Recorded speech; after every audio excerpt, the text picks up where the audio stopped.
Di akhir zaman kelak, umat Islam mempercayai akan ada dua kumpulan pengikut yang besar. Salah satunya adalah berpihak kepada kebenaran, iaitu Imam Mahdi dan Nabi Isa Al-Masih, manakala satu kumpulan lagi akan mengikuti Al-Masih Al-Dajjal yang merupakan tokoh penyelamat yang palsu dan pendusta besar. Apa yang menarik adalah hampir di dalam setiap agama besar di dunia ini memiliki kepercayaan wujudnya pertentangan dua kuasa ini di akhir zaman.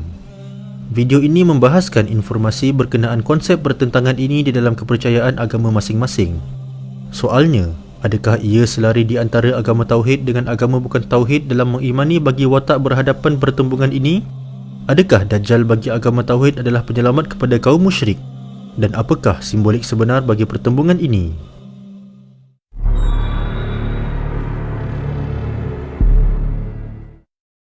Dalam agama Hindu, disebut di dalam kitab Vishnu Purana dan Bhagavata Purana, pada kitaran zaman seterusnya terdapat kenyataan yang menyatakan kedatangan Kalki Avatar yang merupakan penjelmaan Dewa Vishnu dalam bentuk seorang manusia.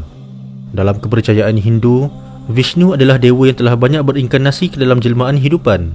Jelmaan Vishnu pada zaman seterusnya ini dinamakan sebagai Kalki. Dia dipercayai akan memimpin dunia mengakhiri zaman Kali Yuga. Kalki dikatakan akan mengalahkan satu makhluk jahat bernama Kali yang dipercayai sebagai punca kepada segala kejahatan di dunia ini.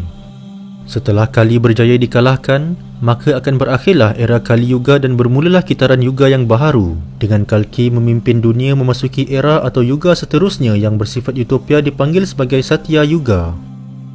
Di dalam agama Buddha pula mempunyai kepercayaan terhadap kedatangan Buddha seterusnya, yakni selepas Siddhartha Gautama Buddha. Di dalam kitab Cakravati Sutta ada menyebut Buddha akhir zaman itu dinamakan sebagai Maitreya, dan ia dikatakan bakal muncul sebagai Buddha yang baharu apabila ajaran Siddhartha Gautama telah lenyap dan dilupakan oleh manusia di dunia ini. Sebelum kedatangan Maitreya, manusia dipercayai akan mengalami satu keruntuhan sosial yang sangat teruk terlebih dahulu. Kedatangan Maitreya akan menjadi penanda kepada berakhirnya zaman keruntuhan sosial tersebut, dan Maitreya akan bertindak seperti mana Siddhartha Gautama dengan mengajarkan ajarannya kepada manusia.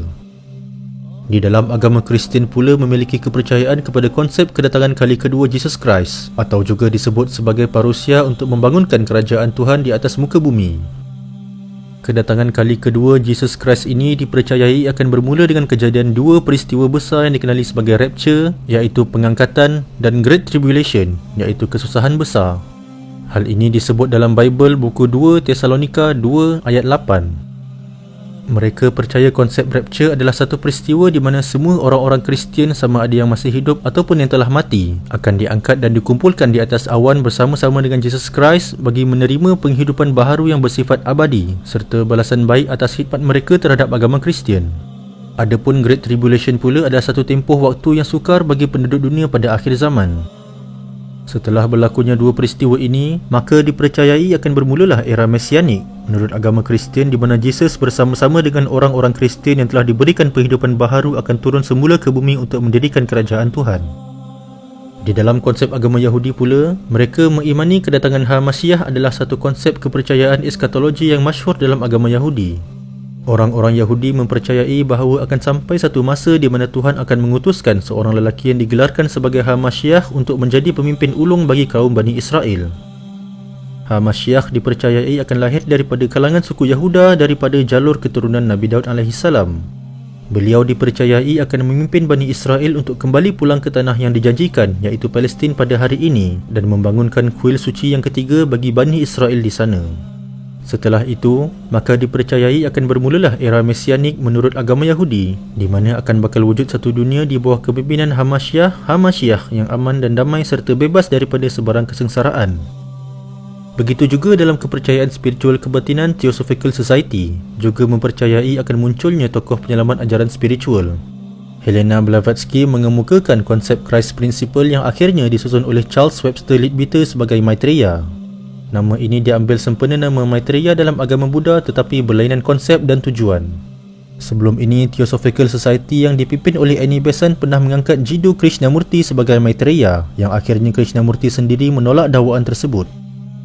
Kesepakatan wujudnya kepercayaan si penyelamat akhir zaman dalam pelbagai kepercayaan ini seakan tidak boleh dinafikan bahawa di akhir zaman kelak pasti akan berlaku pertemuan di antara kebenaran dan kebatilan, yang mana ia diwakili dua pihak yang diketuai oleh tokoh yang mana pengikutnya masing-masing mendakwa mereka adalah pihak yang benar.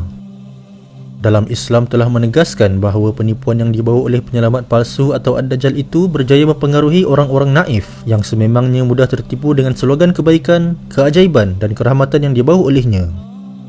Satu-satunya orang yang akan membunuh Ad-Dajjal yang akan memihak kepada kebenaran adalah Nabi Isa AS, seperti disebut di dalam sebuah hadis menceritakan saat akhir zaman yang bermaksud. Isa AS mencari Dajjal sehingga menemuinya di pintu Lut lalu membunuhnya. Setelah itu Isa AS mendatangi suatu kaum yang dijaga oleh Allah dari Dajjal. Ia mengusap wajah-wajah mereka dan menceritakan tingkatan-tingkatan mereka di syurga. Hadis riwayat Muslim.